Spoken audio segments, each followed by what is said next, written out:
बड़ी खबर इस वक्त की मिल रही है। पाकिस्तानी सेना पर आत्मघाती हमले की जानकारी है। सोचना खबर दे नोशकी से, जहां कोयटा तफ्तान शाहराह पर एफसी के काफिले के करीब धमाका। पाकिस्तान आर्मी पर एक और बड़ा अटैक हुआ है। पहले ट्रेन हाईजैक के जरिए अटैक किया गया, उसके बाद अब बस में अटैक किया गया। बीएलए ने ये दावा किया है कि 90 पाकिस्तानी सैनिक मारे गए हैं। 90, ये आंकड़ा 90 बताया जा रहा है। ISPR अहमद शरीफ चौधरी का बहुत बड़ा बयानिया सामने आ गया। कल तक अफगानिस्तान इस मसले के पीछे था, आज उन्होंने खुल्लम खुल्ला भारतीय मीडिया और इंडिया को टारगेट कर दिया और बलूचिस्तान कार्ड इस्तेमाल करके पहले चंद सादा लो शहरियों का जहन आलूदा करते हैं और फिर उन भटके हुओं के हाथों से मासूम पाकिस्तानियों का खून करवाकर ये ढिंडोरा पीटते हैं कि पाकिस्तान दहशतगर्द मुल्क है। कई बार कहा गया कि भारत जो है ये सब कुछ करवा रहा है, भारत अफगानिस्तान के रास्ते पाकिस्तान में ये जो प्रॉब्लम्स चल रही है, जो अटैक चल रहे हैं बीएलए के, वो भारत करवा रहा है। कि हमें हर वो मुमकिन स्टेप उठाना चाहिए जिससे पाकिस्तान की सॉवरेनिटी और टेरिटोरियल इंटीग्रिटी की इंश्योरेंस हम कर सकें। नमस्कार, जय हिंद, वंदे मातरम। दोस्तों, राज हिंदुस्तान में आपका स्वागत है। दोस्तों, आज हम आतंकी फैक्ट्री चलाने वाले पाकिस्तान से एक और बुरी खबर लेकर आए हैं जिसने पूरे पाकिस्तान और सरकार को हिलाकर रख दिया है। जी हाँ दोस्तों, अभी भी खबर आई है कि बीएलए के आत्मघाती दस्ते ने 90 से ज्यादा सैनिकों को बस में उड़ा दिया है और 2 दर्जन से ज्यादा गंभीर रूप से घायल हैं। जी हाँ दोस्तों, पाकिस्तान की हाईजैक जफर एक्सप्रेस में अपहृत मृत पाकिस्तानियों के बाद 4 बसों में हुए ब्लास्ट ने पूरे पाकिस्तान की नींद उड़ाकर रख दी है और अब पाकिस्तानी मीडिया हाय तौबा कर रही है और भारत का नाम लेकर पाकिस्तान चीख रहा है। तो दोस्तों, आइए चलते हैं और देखते हैं पाकिस्तानी मीडिया का इस पर क्या कहना है। सबसे पहले मेरा सवाल है हमारे अपने सिक्योरिटी फोर्सेस को। अच्छा। ठीक है, नहीं देखें, अभी आपका बलूचिस्तान है। बलूचिस्तान पाकिस्तान का एक बहुत ही ज़्यादा इम्पोर्टेंट और ज़्यादा स्ट्रेटजिकली इम्पोर्टेंट जो है ना हमारा एक सूबा है। ठीक है सर। लाइक इसी तरह हमारा Gilgit Baltistan, basically I belong to Gilgit Baltistan, तो मैं उसको भी मैं थोड़ा सा टच दूंगा क्योंकि इस तरह की ना सिक्योरिटी ब्रिजेस आपके बलूचिस्तान में भी होती हैं और लाइक वाइज आपके गिलगित बल्तिस्तान में भी इस तरह की चीज़ें, मतलब हिस्टोरिकली आप अगर बैकग्राउंड में देखें तो ये चीज़ें चलती आई हैं। तो ये at the end of the day ये चीज़ें जो है ना हमारी सिक्योरिटी फोर्सेस का मैं तो यही कहूँगा कि फेलियर ही समझें, क्योंकि वो रिज़ल्ट तक वो चुपचाप बैठते हैं। ठीक है ना, जब रिज़ल्ट आता है तो फिर कहते हैं कि यार कि ये चीज़ जो है ना तो फिलानी जो है ना हमसाया ममालिक ने इस तरह का कुछ किया है, लेकिन साजिशें हैं। हाँ। ये चीज़ें वो दूसरों पे ब्लेम कर जाते हैं। लेकिन ये है कि यार कि पाकिस्तान की आर्मी, पाकिस्तान के इतने मतलब स्ट्रॉन्ग इदारे हैं, तो ये कहाँ होते हैं, ये क्या करते हैं, ये सारी चीज़ होने तक वो कहाँ होते हैं। देखें, being a student of social sciences, हमारा तो यही होता है कि देखें हर स्टेट का एक नेशनल इंटरेस्ट होता है। अभी देखें, मैं खुद पाकिस्तानी, बजात पाकिस्तानी, अगर किसी इस तरह इंडियन का अगर इंडियंस का मुझे अगर कोई लूप होल मिल जाए, हाँ, तो मैं उसी पे बात करूंगा। हाँ, लेकिन ये कि मैं उनको मौका क्यों दे रहा हूँ। ये सारे मतलब ये वीडियोस चला रहे हैं, ये फेक, तो आप खुद देखें, आप फेक और रियल वीडियोस में आपको खुद पता चल जाता है। हाँ, लेकिन ये है कि वो अभी अपना इंटरेस्ट है, उनका नेशनल इंटरेस्ट बढ़ा रहे हैं। उसके बाद अभी देखें, इंडिया का जो है ना, इंडिया का एक सॉफ्ट इमेज है इंटरनेशनली।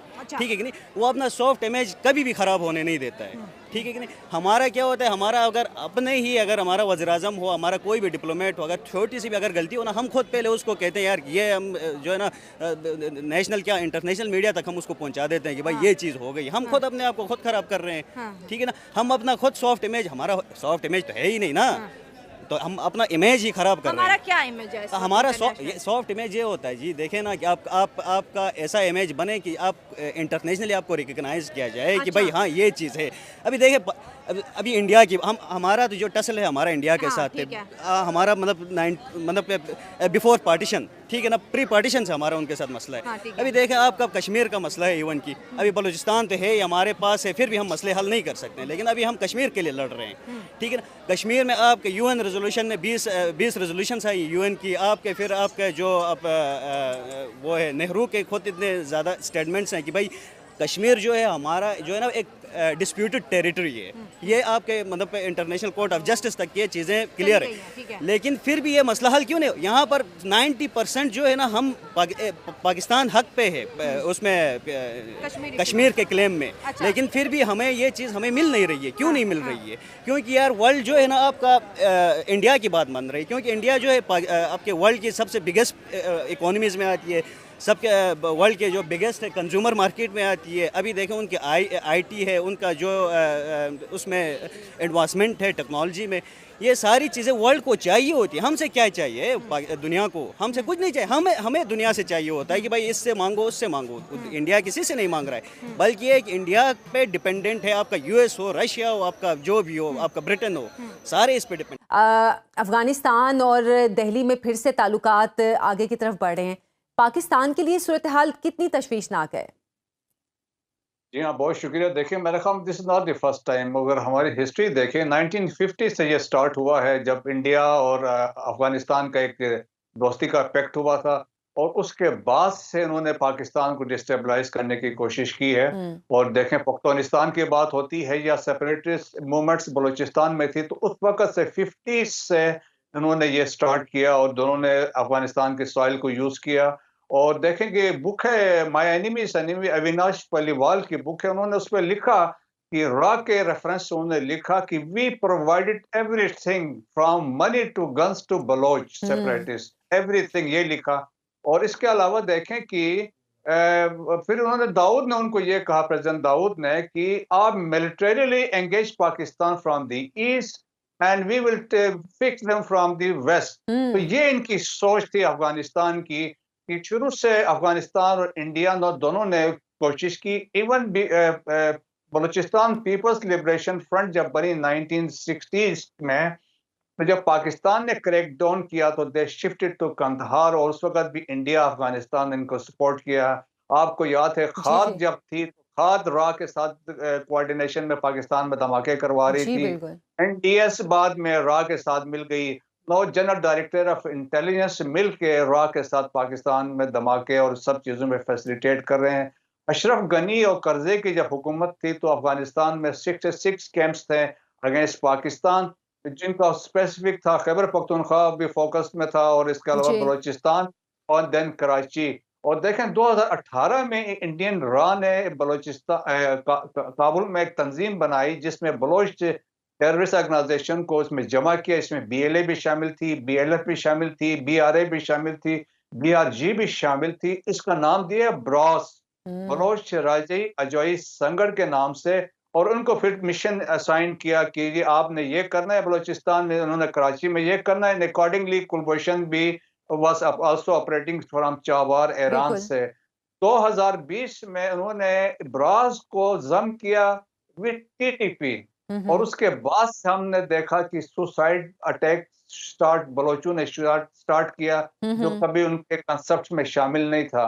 तो ये है कि इनकी हर मुमकिन कोशिश रही है इंडिया और अफगानिस्तान की। अनफॉर्चुनेटली हम उनकी जंगें लड़ते रहे। 1979 में जब सोवियत यूनियन ने इन्वेड किया Afghanistan, we hosted at that time 5.5 million Afghan refugees in Pakistan. आज भी 4 मिलियन पाकिस्तान में मौजूद हैं। आप लोग जानते हैं कि पूरी प्रेस कॉन्फ्रेंस में कई बार भारत का नाम लिया गया, कई बार कहा गया कि भारत जो है ये सब कुछ करवा रहा है। भारत अफगानिस्तान के रास्ते पाकिस्तान में ये जो प्रॉब्लम्स चल रही है, जो अटैक चल रहे हैं BLA के, वो भारत करवा रहा है। बहुत अच्छी बात है अगर आपको ये बात पता है, और यानी कि हमारी एजेंसीज को, हमारी गवर्नमेंट को।